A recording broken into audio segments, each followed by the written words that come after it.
আসসালামু আলাইকুম গাইস। আপনারা যারা ডাব্লু কয়েনে কাজ করতেছেন, তো তাদের জন্য কিছু গুরুত্বপূর্ণ আ জিনিস নিয়ে আজকে আসছি।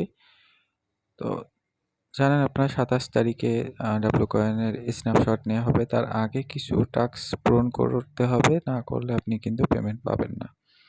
তো কিছু গুরুত্বপূর্ণ টাস্কের ভিতরে ১ম যে টাস্কগুলো আছে, এই যে টাস্কের ভিতরে আমাদেরকে কিছু টাস্ক দেওয়া হয়।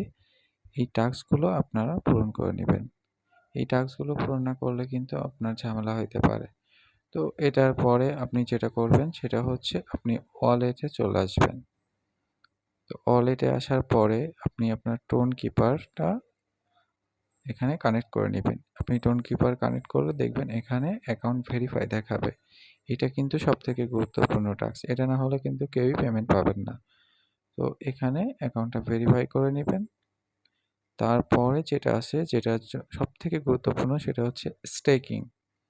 এটা এখনো কেউ জানে না। এটা হচ্ছে স্টেকিং, তারা বলেছে ১০ টা স্টেক করতে হবে। তো এখানে আপনি যাবেন যে 3 ডেজ এর ভিতরে যাবেন। এখানে 25% দিবেন, দিয়ে এখানে স্টেক করবেন।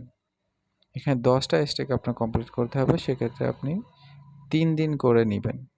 যদি ৩ দিন করে নেন তাহলে আপনার পূরণ হয়ে যাবে ২৭ তারিখের ভিতরে। এখানে আবারও 25% নিবেন, কন্টিনিউ স্টেক ২ টা এবং 3 ডেজ কন্টিনিউ 25% স্টেক। তো এখানে হয়ে গেল আমাদের ৩ টা স্টেক। এটা ৩ দিন পরে যখন কমপ্লিট হয়ে যাবে আবার ৩ টা স্টেক করতে পারবেন। তো এইভাবে আমরা হচ্ছে ১৫ তারিখের ভিতরেই কমপ্লিট করে ফেলতে পারবো। এইভাবে সবাই কমপ্লিট করে নেবেন। তাহলে আপনারা একটা ভালো পরিমাণে আর্ন করতে পারবেন এবং ডাবল কয়েন আপনাকে পেমেন্ট দিবে।